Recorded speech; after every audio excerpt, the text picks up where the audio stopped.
नाज़रीन breaking news अवां सां शेयर कंदासूं। पीपी सेनेटर ताज हैदर चयो आहे त इंटरनेट सर्विस जी बंदिश सां पीपी कारकुन मायूस न थियनि। पीपल्स पार्टी जा कारकुन पंहिंजी पोलिंग स्टेशन ते पहुची वोट कास्ट कनि। बिलावल भुट्टो ज़रदारी खे वज़ीर आज़म बणाइण जे लाइ कारकुन तीर ते ठपो हणनि। इलेक्शन जे ॾियारे ते मोबाइल फ़ोन सर्विस खे बंदि करण जो को बि जवाज़ न हो।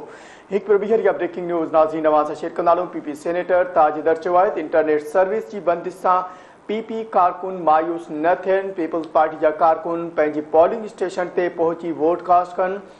बिलावल भुट्टो ज़रदारी खे वज़ीर आज़म बणाइण जे लाइ कारकुन तीर ते ठपो हणनि। इलेक्शन जे ॾियारे ते मोबाइल फ़ोन सर्विस खे बंदि करण जो को जवाज़ न हो।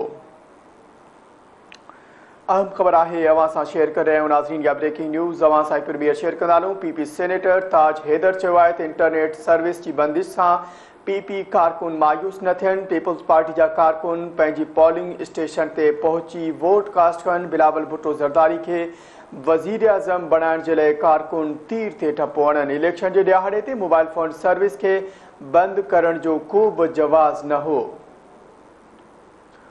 नाज़रीन अवां खे अहम ख़बर जे हवाले सां आगाह करे रहिया आहियूं। पीपी सेनेटर ताज हैदर चयो आहे त इंटरनेट सर्विस जी बंदिश सां पीपी कारकुन मायूस न थियनि। पीपल्स पार्टी जा कारकुन पंहिंजी पोलिंग स्टेशन ते पहुची वोट कास्ट कनि। बिलावल भुट्टो ज़रदारी खे वज़ीर आज़म बणाइण जे लाइ कारकुन तीर ते ठपो हणनि। इलेक्शन जे ॾियारे ते मोबाइल फ़ोन सर्विस खे बंदि करण जो को जवाज़ न हो।